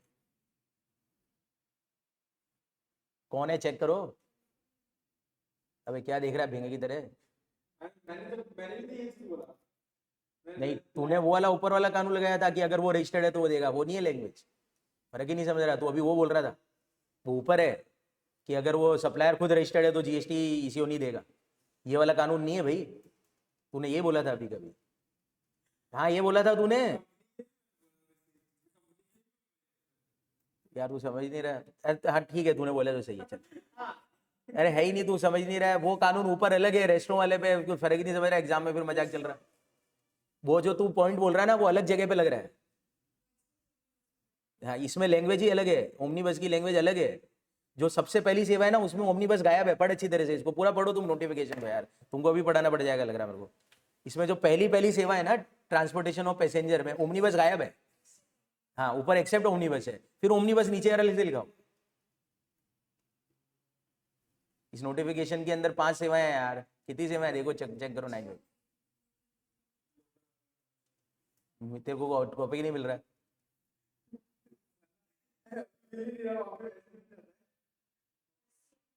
तो चैप्टर ही नहीं पता तेरे को, जबरदस्ती यार कहीं पे घूम रहा है। 4 वाले चैप्टर में है ये। हाँ, कि अभी तक तूने यानी तेरे लाइन ही नहीं पढ़ी तूने इसकी अच्छी तरह से एक एक चीज याद कर पहले अच्छी तरह से। और ये हाँ आप समझ गए ना, कुल मिला के सप्लायर यहाँ पे कंपनी है, क्योंकि सप्लायर कंपनी है तो ईसीओ जीएसटी नहीं देगा। आ गया? और ईसीओ जीएसटी नहीं देगा तो स्टेलर खुद देगा। ये अच्छा पॉइंट है ना, ध्यान रखना थोड़ा सा इसके। आगे बढ़ जाता हूँ। अब ये देखो परचेज का डेटा आ गया। ये तो क्या मिलना ही नहीं क्रेडिट इसका, ये तो याद होगा सबको। Purchase goods to be use for activity relating to obligation under CSR block credit section 17(5). CSR के पर्पस के लिए अगर आप कुछ गुड्स खरीदते हैं तो आपको उसका क्रेडिट नहीं मिलता है। ये तो याद है पक्का? तो इसको तो कोई मतलब ही नहीं है। अब आगे देखो, लास्ट पैराग्राफ पढ़ो, लास्ट। ये कहानी बड़ी खतरनाक है इसकी। In the course of finalizing the books of account for the month, the accountant of Stellar Orbit Appliance Private Limited came across an unrecorded invoice dated 2 January for 520 excluding tax. जब हम खाते final कर रहे थे फरवरी महीने के, तो हमारा जो अकाउंटेंट है वो हमारे पास आया और बोला कि एक बिल अनरिकॉर्डेड है। कितने रुपए का? 520 का। 2 जनवरी का बिल, हम फरवरी पे खड़े हैं, भूलना मत। ठीक है। The invoice has been raised by mister Paramvir, an advocate practicing in Patna toward legal service supplied by him to stellar orbit private limited. अच्छा, ये 520 की हमने सर्विस खरीदी है किसी वकील से, खरीदी है ना, फील में रहना। However, no payment has been made against this invoice till the end of month of March. हमने अभी तक पेमेंट नहीं करा है। पहला पॉइंट यहाँ पे बड़ा दिमाग वाला पॉइंट है। आपको पता है वकील से अगर हमने कोई सेवा खरीदी होती है तो उस सेवा पे जीएसटी लगता है। एग्जेम्पशन भी है वकीलों में। वकीलों की सेवा एग्जेम्प्ट कब होती है? अगर recipient other than business entity, business entity recipient है तो टैक्स लगता है। एग्जेम्पशन वाले चैप्टर में जाओ पहले, तो वकीलों की सेवा एग्जेम्प्ट हो जाएगी। अगर मान लो कि ये सेवा ही एग्जेम्प्ट है तो फिर तो कोई मतलब ही नहीं है सेवा के जीएसटी की, कोई बात ही उठती नहीं, ना वो ना आई। वैसे तो ये कौन सा डेटा है? परचेज का डेटा है। तो इसका मतलब है कि हमारे आई की कैलकुलेशन को इफेक्ट करने वाला है। वकीलों की एग्जाम्पशन है, मैं बता रहा हूँ, अब नहीं भी मालूम है तो छोड़ो ना, अभी मैं बता रहा हूँ, सुनते जाओ। तो वकीलों की सेवा एग्जेम्प्ट होती है। और उसमें एक और एग्जाम्पशन थी कि अगर बिजनेस एंटिटी रिसीव करती है वकीलों की सेवा तो वो एग्जेम्प्ट है अगर बिजनेस एंटिटी छोटी है। छोटी कौन बोलता था मैं? जिनका टर्नओवर इतना है कि उनको रजिस्ट्रेशन ही ना कराना पड़े। पर यहाँ पे हमारी जो ग्राहक है, यहाँ पे हम कौन है? हम तो एक कंपनी है, हम तो बड़े ग्राहक है, हम तो बड़ी बिजनेस एंटिटी है, मतलब कि ये सेवा पक्की टैक्सेबल है। अब अगर वकील की सेवा टैक्सेबल है तो चार्ज वाले चैप्टर मैंने कहा था कि आरसीएम से टैक्स, वकील नहीं देता जीएसटी, तो इसका मतलब ये सेवा का जीएसटी हमें ही देना है, आरसीएम। अब हमने अभी तक उसको पेमेंट नहीं करा। अब आईटीसी में एक चैप्टर है, टॉपिक है, देखो कितनी चीजें उलझाई इन्होंने एक साथ। आईटीसी में एक टॉपिक है कि अगर हमने सामने वाले को पेमेंट नहीं करा 180 डेज तक, एक कानून है, तो जितना क्रेडिट हमने लेते हैं वो रिवर्स करना पड़ता है, फलाना ठिकाना ऐसा कुछ करना पड़ता है। अभी क्या हुआ कि हमने पेमेंट नहीं करा हुआ है, किसको? 520 को। ये बिल अभी तक अनरिकॉर्डेड है, यानी कि हमने क्रेडिट शायद लिया ही नहीं होगा जनवरी में इसका। तो बिल जनवरी का था, फरवरी चल रहा है, जनवरी में रिकॉर्ड नहीं था, फरवरी में हमारे पास फाइनलाइज करते वक्त, और मार्च में फाइनलाइज होते वक्त हमारे पास in the end of month, March में हमने पेमेंट भी नहीं करा। पर उसी पेमेंट वाले में एक पॉइंट था कि अगर हमने आरसीएम वाली चीजों का पेमेंट है नहीं भी कराओ ना तो भी क्रेडिट ले सकते हैं। उसी के एक्सेप्शन में था ये पॉइंट, 180 डेज के, उसी के एक्सेप्शन में लिखा हुआ था। तो ये सब चीजें दिमाग में रखकर अभी आईटीसी कैलकुलेशन में इसका क्या ट्विस्ट है वो देखेंगे। अभी एडिशनल इंफॉर्मेशन देखिए। In respect of supply made in Panchgani, Panchgani कहाँ पे बेचा माल हमने? पंचगनी में क्या बेचा था? 2,10,000 ये वाला, ठीक है। क्या बोला इसके बारे में इसने? In respect of supply made in Panchgani, being in hill station, a local levy of green tax of 10,000 has been charged by Stellar Orbit. ये वैल्यू ऑफ में जुड़ जाएगा, लॉजिक समझ आ गया इसका? Taxes other than GST value of supply का part है, तो हमने 210 के ऊपर हमने ये टैक्स भी दिया तो वैल्यू ऑफ सप्लाई 10,000 बढ़ जाएगी। लॉजिक क्लियर है क्या यार? आगे, the air condition supply to Brijan company were installed at Tamil Nadu. Installation वाले गुड्स का प्लेस ऑफ सप्लाई जहाँ इंस्टॉल होते हैं वहाँ होता है, वहाँ पे यह कानून काम आ जाएगा। तो प्लेस ऑफ सप्लाई में इफेक्ट डालेगा, इंटर हो जाएगी फिर। क्योंकि हम शायद महाराष्ट्र के। इसके बाद legal service receive from Paramvir were use exclusively in relation to exempt supply, तो क्रेडिट वैसे ही नहीं मिलना है, ये पूरा परमवीर का काम ही किसी काम का नहीं। जो परमवीर से हमने चीज़ें खरीदी वो हमने एग्जेम्प्ट सप्लाई के लिए यूज़ करी।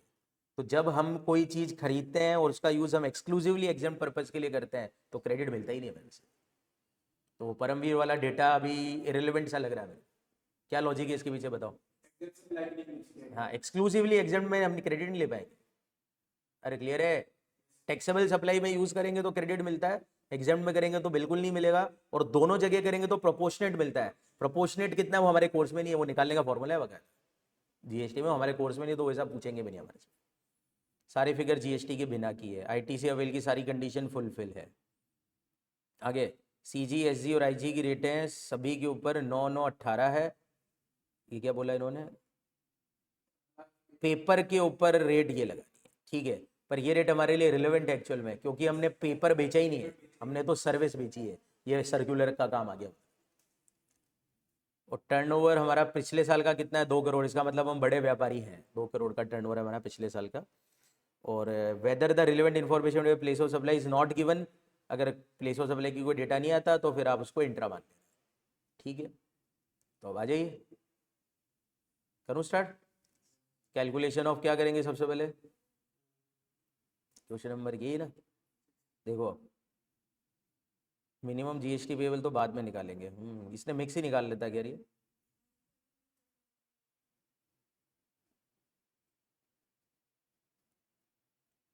चलो चालू करते हैं। सबसे पहले क्या क्या बेचा, अब देखो सबसे पहले क्या निकाला इसने, क्योंकि एक रिवर्स चार्ज वाला डेटा है, वकील वाला भी था और वो ईसीओ वाला भी एक ट्विस्ट था थोड़ा सा। हाँ अभी देखते जाते हैं। सबसे पहले प्रिंटिंग की सेवा बेची, कितने रुपए की वैल्यू है, और इस पर हमने सीजी और एसजी दे दिया 9%। अब ये 9 का ट्विस्ट है, ये पूरा लिख दिया इसने रीजन, वो इतना तो लंबा तो रीजन ही है यहाँ तक। अब एसओएस का रीजन देना पड़ेगा ना। अब इसमें आप वो सर्कुलर नंबर कोड कर सकते हो, जो भी वो नंबर है उसी सर्कुलर से अपन ने इसको जज कर दिया, ठीक है ना। तो ये 9% आ गया, 18,900, 18,900। अगला हमने क्या बेचा था बेटा? वो बेचा था वो 2 10 में 10,000 रुपये वैल्यू में ऐड करके 2 20 हो गई थी, उसके ऊपर हमने 9% दे दिया। एंट्री थी वो भी महाराष्ट्र का, महाराष्ट्र में जा, वो 10,000 रुपये का रीजन दिख दिया इसमें, दिख रहा है सबको? और ये भी देना है, ये इंट्रा है ना, क्योंकि जहाँ पे मूवमेंट टर्मिनेट होगा फिर वहीं पे, क्योंकि जा रहे थे ना गुड्स कहीं से, तो वो जहाँ पे मूवमेंट टर्मिनेट होता है उसी जगह को प्लेस ऑफ सप्लाई मानते हैं, क्योंकि महाराष्ट्र में टर्मिनेट हो रहा था, इंट्रा।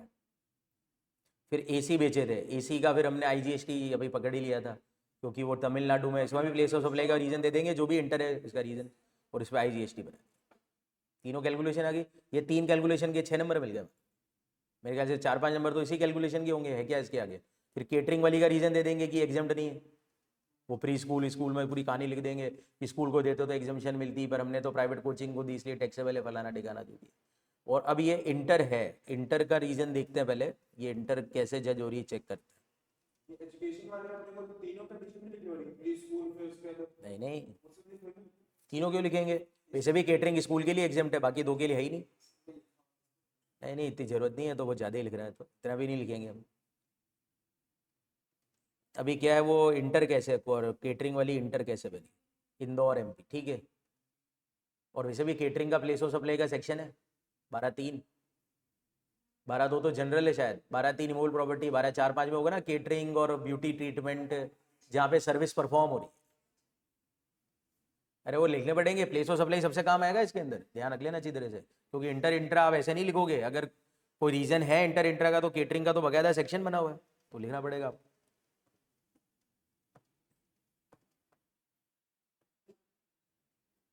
ठीक है, कहाँ तक पहुँच गए? केटरिंग पहुँच गए? कहाँ गए रे?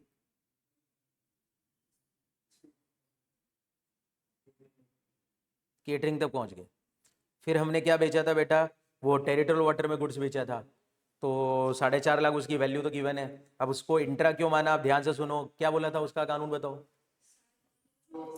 नियरेस्ट कोस्टल माइल वाले राज्य के हम राज्य मानेंगे, तो मेरे ख्याल से महाराष्ट्र ही था उसके पड़ोस में, तो ये इंट्रा बन जाएगी ड्यू टू दैट लॉजिक, इसमें नॉन ऑपरेशन जीएसटी लगा दिया, सीजीएस लिख दिया, रीजन लिखा हुआ है।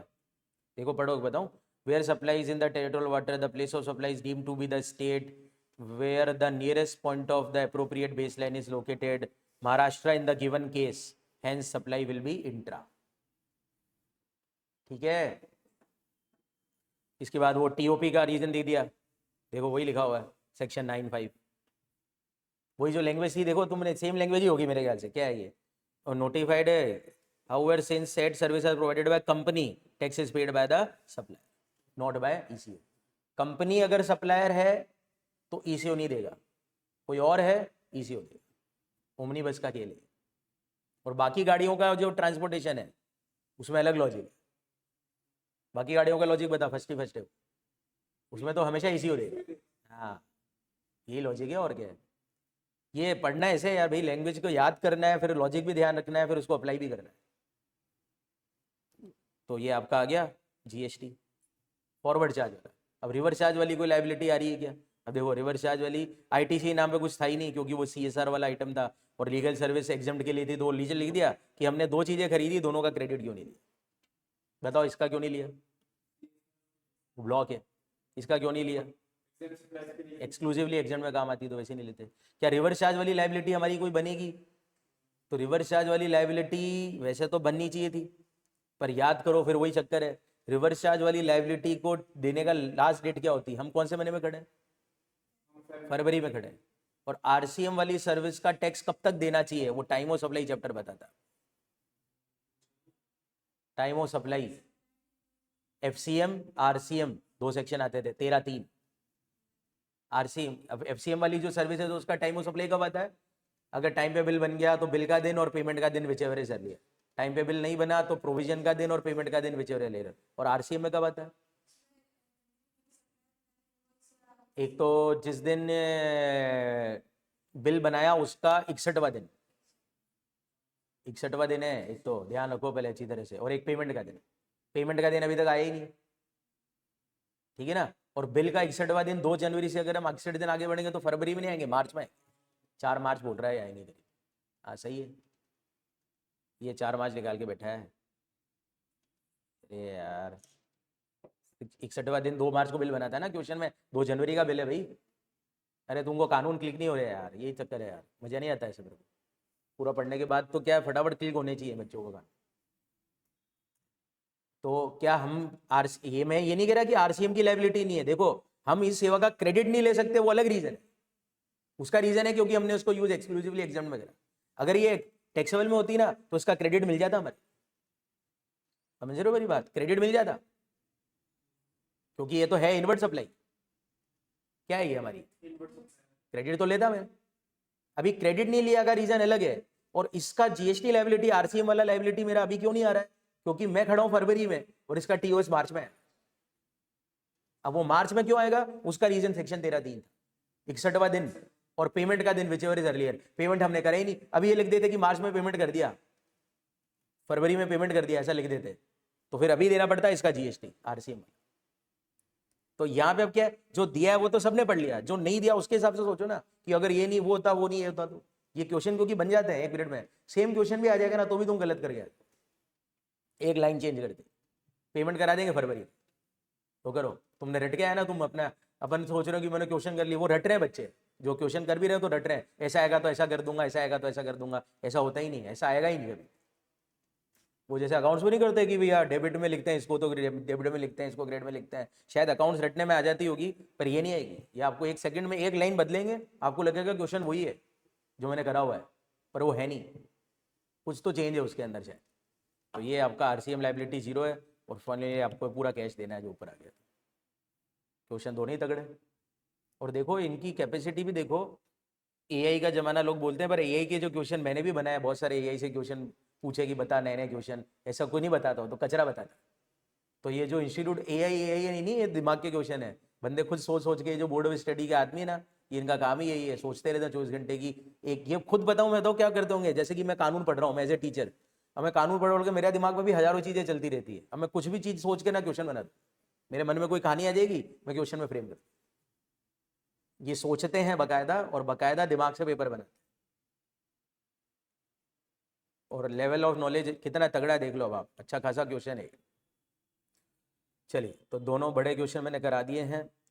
अब कुछ अच्छे क्वेश्चन कराता हूँ जो कि जीएसटी के हैं। जीएसटी में अच्छा क्वेश्चन एक और है, एक आरसीएम वाला क्वेश्चन बहुत प्यारा था, वो पढ़ाता हूँ मैं आपको।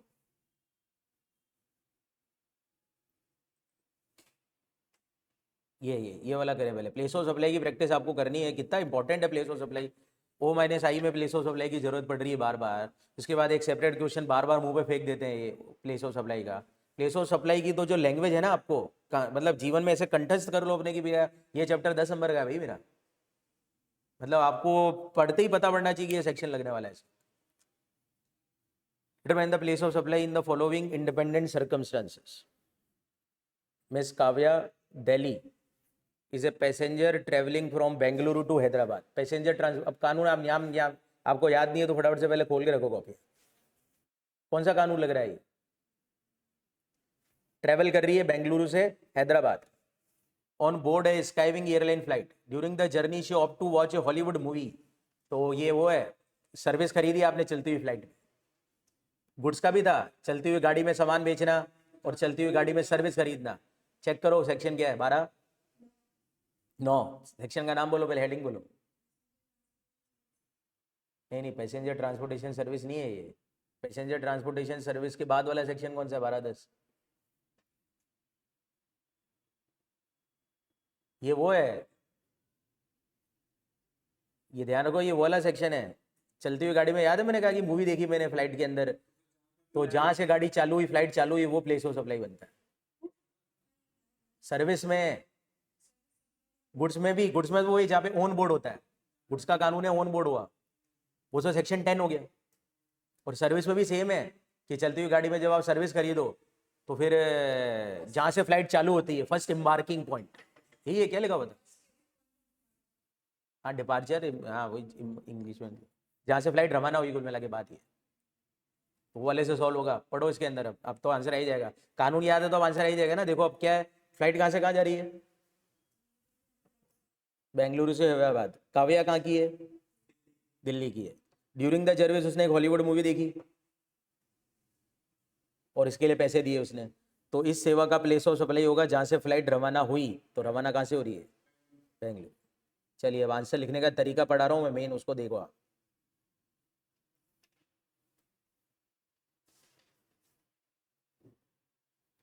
The place of supply of service on board on conveyance. हाँ, ये सर्विस है, पैसेंजर ट्रांसपोर्टेशन नहीं है ना, ध्यान रखना। ये 12(10) है शायद, है ना, ये 12(10) है। इंक्लूडिंग है वैसे लग रहा जो भी है। देखो, first schedule point of departure लिखवाया था मैंने, ये मिला क्या? अब फिर आपका आंसर है, तो इसलिए प्लेस ऑफ सप्लाई क्या है? बेंगलुरु। हाँ, नहीं, अपन को लिखने हैं भाई, ये इसमें लिखे नहीं लिखे छोड़ दो। तुम्हारा आंसर ना ऐसे चालू करना, as per section 12(10) of IGST act 17। ये शुरुआत है तुम्हारे आंसर। फिर अब लिख दो कानून, फिर ये लिख दो। इन द गिवन केस लिखना पहले। अरे प्रोविजन, फैक्ट्स, कंक्लूजन, वो तो पता ही होगा ना, हर जगह ऐसे ही लिखते हैं आंसर। अब आ जाओ सेकंड। प्लेस ऑफ सप्लाई तो ना सही करना पड़ेगा तुम्हारे को, तो भी क्वेश्चन आएगा उसका। अब मैं काश पेपर देने जाता है यार, पर मजबूरी मेरी खुद की बहुत है। मैं चाहता हूँ कि तुम पास हो जाओ, मतलब बहुत अच्छा लगता है मेरे को बच्चे पास होते हैं। रैंक वैंक की तो मेरे को बिल्कुल, मेरे को कोई ऐसे लालच नहीं है। मैक्सिमम बच्चे पास होने चाहिए, बच्चे खुश रहने चाहिए। बच्चे साले दुखी रहते हैं, पास होने वाले तो हो जाते हैं बेचारे, फेल होने वालों की दुख मेरे से देखे नहीं जाते फिर बाद में जब वो सोचते रहते हैं। तो तुम प्लीज़ मेहनत करके एक बार में निपट जाना, कैसे भी करके। सेकंड, दिल से, अरे दिल से। मैं चाहता ही नहीं, मैं पैसे के लिए पढ़ा रहा होता तो फिर तो मैं वैसे ही कहीं और जाके पढ़ाते लेता इधर। मेरे को चाहिए ज़्यादा से ज़्यादा बच्चे पास हो, मेरे बच्चे पास होने चाहिए। ज़्यादा तो पास होते ही होते हैं, नहीं मिल रहा है की बात नहीं है, ज़्यादा कहाँ मिलता है, कोई ज़्यादा नहीं मिलता। बच्चे ज़्यादा हैं क्या हमारे पास? अरे उससे क्या लेन देन है, बच्चे तो लिमिटेड ही आते हैं ना हमारे पास। आगे देखो अभी, भूषण साहब पहले कानून सेक्शन में जाना। बैंक की सर्विस ले रहा है, बैंक का सेक्शन बताओ। 12 बैंक वाला सेक्शन बताओ यार। इंश्योरेंस एंड बैंकिंग का एक अलग अलग है दोनों में।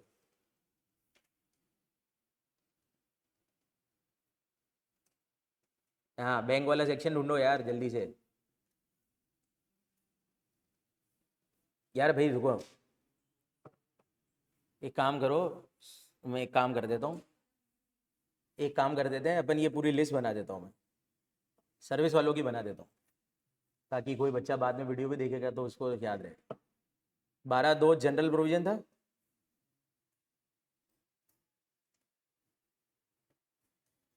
कॉपी के एंड में तुम ये बना लिया करो ना सारी लिस्ट, क्यों नहीं बनाते हो? थोड़ी मेहनत भी नहीं करते क्या बिल्कुल भी? 12(3) तुम्हारा वो था इमूवेबल प्रॉपर्टी का। चेक करते रहना, मेरे को भी सीक्वेंस इतना याद नहीं आ रहा।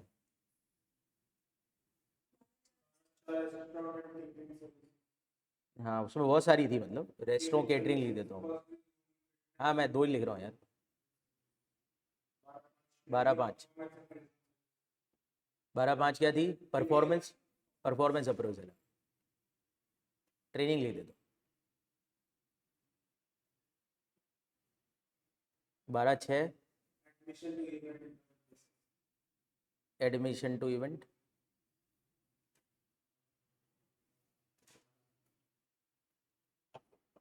12(7) इवेंट मैनेजर की थी। हाँ इवेंट ऑर्गेनाइजर लिख देता। फर्क था दोनों में, याद है ना तुमको? 12(8) TOG। तो ट्रांसपोर्टेशन ऑफ गुड्स की सेवा होगी ना यार, गजब कर रहे हो यार। 12(9) TOP थी। TOP थी क्या? हाँ ट्रांसपोर्टेशन ऑफ पैसेंजर। उसके बाद 12(10) वो जो अभी अपन ने करी, फ्लाइट में सर्विस।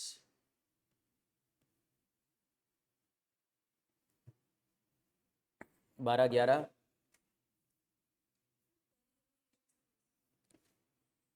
टेलीकॉम, वो रिचार्ज वाली। और मेरे ख्याल से 12 लास्ट टीवी थी। 12-13 तक जा रहे थे शायद, 12-13 तक जा रहा है। बैंक एंड इंश्योरेंस, इंश्योरेंस अलग से थी क्या? बैंक्स हो गई इसमें ना, ब्रोकर, स्टॉक ब्रोकर। 12-13 और लास्ट 12-14 वो एडवर्टीजमेंट, ये थी सरकारी एडवर्टीजमेंट है, ध्यान रखना, हर कोई से एडवर्टीजमेंट नहीं, गवर्नमेंट एडवर्टीज। ये आपके सर्विस के सारे सेक्शन है। गुड्स में तो थे ही नहीं, 10(1) ABC CA और D थी, वो तो सिंपल है। तो अभी ये कौन सा हो गया? बैंक वाला हो गया, मैं पढ़ लेता हूँ मैं। Bhushan, CFO of Zenith exports limited, एक कंपनी registered under GST in Delhi and resident of Bhopal. Bhushan साहब हैं, कौन है भाई ये?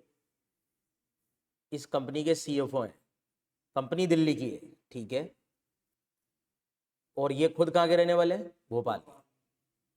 ये बैंक में गए, पुणे के, ठीक है, महाराष्ट्र के बैंक में गए, डिमांड ड्राफ्ट बनवाया 50,000 रुपये का बच्चे की एडमिशन के लिए, और इसका खाता नहीं।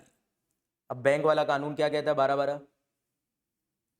अगर मेरे ख्याल से B2B B2C चलता है उसमें भी, बोलो जल्दी से, B2B में क्या था? रिसिपेंट की लोकेशन, अरे क्या था एक बार पढ़ो पूरी लैंग्वेज, मेरे को एग्जैक्ट चाहिए, मेरे को बताओ B2B में लैंग्वेज बताओ। Location of the recipient of service in the record of supplier. और B2C में था प्लेस लोकेशन ऑफ,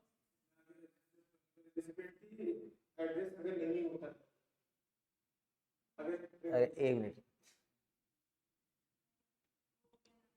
B2C में बताओ, सप्लायर की लोकेशन। अगर रिसिपेंट का एड्रेस नहीं है तब तो सप्लायर का लोकेशन हो गया, और एड्रेस है तो एड्रेस ऑन रिकॉर्ड। अब यहाँ पे आप देखो, सबसे पहले ये B2B है, B2C है, ये जज करो। अब आप कानून पढ़ के देखो क्वेश्चन कैसे करते हैं ना, कानून पढ़ लिया हमने, मेरे को नहीं आता, मैंने पहली बार कानून पढ़ा, आप देखो क्वेश्चन का आंसर निकलता है 1 सेकंड में। पहले जज करोगे क्या? B2B B2C बताओ क्या है। आगे ले B2C है साला, सबसे पहले ये ट्रांजेक्शन B2C है। भूषण साहब ने अपने बेटे के एडमिशन के लिए बैंक से DD बनवाया, it is a B2C transaction.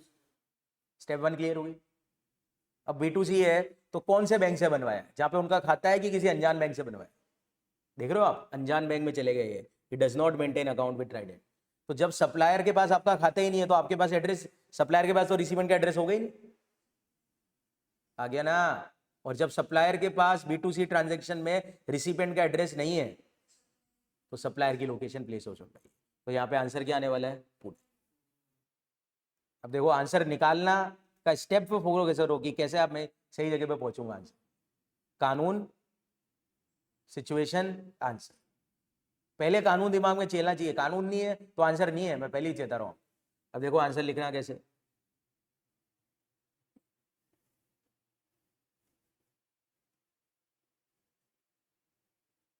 देखो आंसर तो दिख गया होगा आपको। अब देखो आप कैसे लिखना, पहले लिख देना सेक्शन 12 अब लिखना बहुत आसान है, 12 लिख दिया, क्वेश्चन के साथ फैक्ट्स चेक कर लिए, अरे बोलो, लास्ट में आंसर कंक्लूड। पूरे में से पूरे मिल जाएंगे number.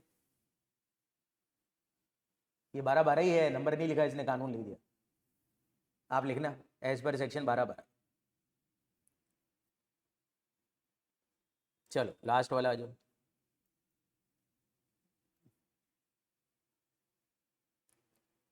Orion engineering private limited, Ahmedabad, Gujarat had leased a packing machine costing ₹10 lakh to Vertex Goods Food Private Limited, Indore, for use in its manufacturing operation at a monthly rent of 40,000। Machine किराए पे दे रखी है, ठीक है। After the expiry of 18 months, Vertex Food Private Limited requested Orion Engineering Private Limited to sell the machine to it for 6 lakh। Machine बेचने की बात होगी 6 लाख में, ओरियन ने बेच दी। The machine continued to remain at the premises of Vertex Food Private Limited in Indore throughout and was sold at on an as is where is basis with no further movement of the machine। Simple है, किसका place of supply निकालना है, machine के बेचने का, मतलब ये हो गया SOG। और SOG का निकालना है प्लेस ऑफ सप्लाई, मतलब गुड्स का निकालना है, तो सेक्शन किस में जाना है, 10 में। अब 10 में आ जाओ, कानून में जाना पहले, कानून में तो मूवमेंट इन्वॉल्व है कि नॉट इन्वॉल्व है, नॉट इन्वॉल्व है तो मेरे ख्याल से 10(1)(b)(c), बी तो वो था थर्ड पार्टी वाला, 10(1) है movement involve, 10(1)(b) third party, 10(1)(c) movement not involve, 10(1)(c) है ग्राहक अनरजिस्टर्ड है, सी है 10(1)(d) इंस्टॉलेशन, इंस्टॉलेशन वाले गुड्स हैं, और 10(1) ही आपके गाड़ी में जो माल बिकता है। बस खत्म, 10 के तो यही थे, तो लगा दो बस। 10(1)(b) से करना है ना सॉल्व आपको, 10(1)(c) से, तो बोलो उसका कानून बोलो अपने आप को, क्या है 10(1)(c), पूछो अपने आप से क्या होता है। मूवमेंट इन्वॉल्व नहीं होता है तो फिर गुड्स जहाँ पे है वहीं पे मानते हैं प्लेस ऑफ सप्लाई, तो इंदौर मध्य प्रदेश आंसर है। मशीन कहाँ पर है, बिकने के समय। यार अप्रोच आ रही है क्या, आंसर निकालना is not a target, approach आ रहा है कैसे आंसर तक पहुंचना है मेरे को, रास्ता पता होना चाहिए जाने का, पहुंच जाएंगे फिर तो। कहीं जाते हैं तो पहले क्या ढूंढते हैं, उस जगह का पहले नाम देख कर उसका रास्ता देखने की सोचते हैं कि कैसे पहुंचना है, तो पहले पहुंचो, उसके बाद आंसर में। बच्चा सीधे आंसर में पहुंचता है, यार ये पढ़ के आंसर आ रहा है कि नहीं आ रहा है, भाई तू क्वेश्चन पढ़ के पहले सोच सेक्शन कौन सा लगा, सेक्शन क्लिक होगा तो आंसर आएगा ना, बाकी नहीं आएगा देखो आंसर। चलिए इसको मैं नहीं पढ़ा रहा हूँ, है ना, आंसर पढ़ लेना आप।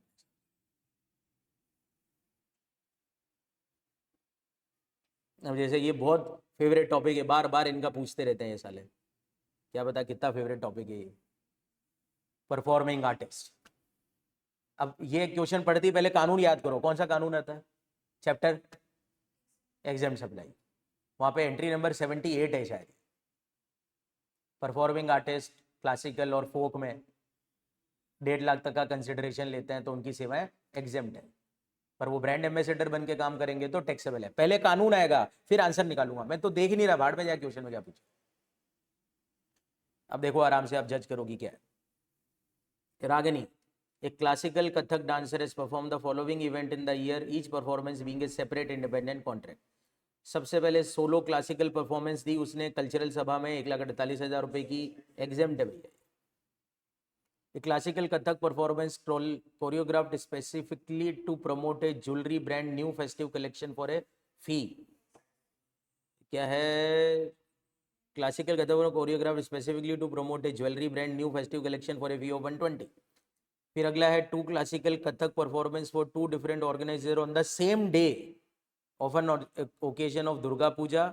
90,000 from the first organizer and 85,000 from the second organizer. यहाँ पे आपको ना उलझाना चाह रहे हैं. एक ही दिन में दोनों परफॉर्मेंस दी. 2 ऑर्गेनाइजर थे, एक से 90,000 रुपये ले लिए, एक से 85,000 रुपये ले लिए. तो पूरे दिन का गल्ला कितना हो गया टोटल करो? 90 और 85, 150 से ऊपर हो गया. क्या टैक्स लगेगा? क्या वो 1.5 लाख रुपया पर डे का कंसिडरेशन है कि 1.5 लाख रुपये पर परफॉर्मेंस का कंसिडरेशन? पर परफॉर्मेंस है. ये तो कुछ भी बकवास करेंगे. आपको तो कानून के हिसाब से जाना है. ऐसा कुछ कहा था क्या मैंने आपको? पर इवेंट पर डे का तो था ही नहीं. कंसिडरेशन डज नॉट एक्सीड 1,50,000, ऐसा ही तो है. कंसिडरेशन तो सही है. Ragini was also engaged in making traditional Madhubani painting for Dhriti artwork for which she received 140. Taxable है क्योंकि क्लासिकल और फोक परफॉर्मेंस का जो पैसा वही एग्जाम्प्ट होगा. ये आर्ट वर्क का तो नहीं है. क्लासिकल फोक नहीं है, दोनों ही नहीं. मेरे को भी नहीं पता. धृति आर्ट वर्क, आप परफॉर्मेंस थोड़ी ना करनी है. अरे ड्राइंग पेंटिंग नहीं चलेगी, लिखा भी था, वो दूसरी कलाकृतियाँ नहीं चलेगी. Separately the organiser of event one, ठीक है. अच्छा क्वेश्चन है. Charge audience on admission fee और 450, और उसने अब 450 रुपये लिए उन लोगों से जो आ रहे हैं इवेंट देखने. ये भी एग्जाम्प्ट. 500 रुपये वाला कानून लगेगा. Admission to the music performance और वो जो भी था, सर्कस, डांस, बैलेट, थिएटर, 500 रुपये तक का कंसिडरेशन हो तो एग्जाम्प्ट. तो आपसे पूछा बताओ जीएसटी पेबल बाय रागिनी कितना है ईच में, है कि नहीं, और ऑर्गेनाइजर को कितना है. तो ये टीसीएस का थ्योरी दिया हुआ है इन्होंने इस बार. टीसीएस किसे लाइबल टू कलेक्ट थ्योरी लिखने के लिए बोला है. मतलब दिख रहा है आपको? सेक्शन 52 लिखना है पूरा का पूरा. जो मैंने कॉपी लिखा है एज इट इज लिख दो, आंसर आ जाएगा. पर इस बार प्रैक्टिकल आएगा टीसीएस का, मैं आपको चेता रहा हूँ. अरे इस एग्जाम में आएगा, ध्यान के अच्छी तरह से देख के जाना. एक अब मेरे को याद है अपना उसमें क्वेश्चन था कंपाइलर में, इसमें बहुत सारे वो एक कॉन्ट्रैक्ट दिए थे गवर्नमेंट ने अलग अलग टाइप के. कंपाइलर में क्वेश्चन था बड़ा सा, अलग अलग कॉन्ट्रैक्ट दे रखे थे जिसमें टीडीएस काटने का पूछा था कि कौन किसमें कब कितना टीडीएस काटेगी सरकार. वो वाला क्वेश्चन कर जाना, उसी टाइप का आएगा एग्जाम में, पहले ही चेता हूँ. उसमें सब लॉजिक था सारा का. फिर आइए जल्दी से इसको कर लेते हैं. पहले तो कानून लिख दिया, दिख रहे हो क्या? आ जाओ जी. पहली एग्जाम कर दिया आपने? आपने तो बोला था यार. दूसरी आपने क्या कर दी? ब्रांड एम्बेसडर वाली टैक्सेबल कर दी, बोलो ना यार. और ये वाली एग्जाम कर दी कि वो फर्क नहीं पड़ता. और लास्ट वाली भी आपने इसकी वो एग्जाम कर दिया आपने, नॉट मोर देन 5, बराबर है. तो ये वाला आपका सही हो जाता अगर आ जाता एग्जाम में. अरे क्लियर है? खैर पर एक आध इजी क्वेश्चन आएगा, सारे नहीं आएंगे. तो ये इजी क्वेश्चन की कैटेगरी का क्वेश्चन. चलो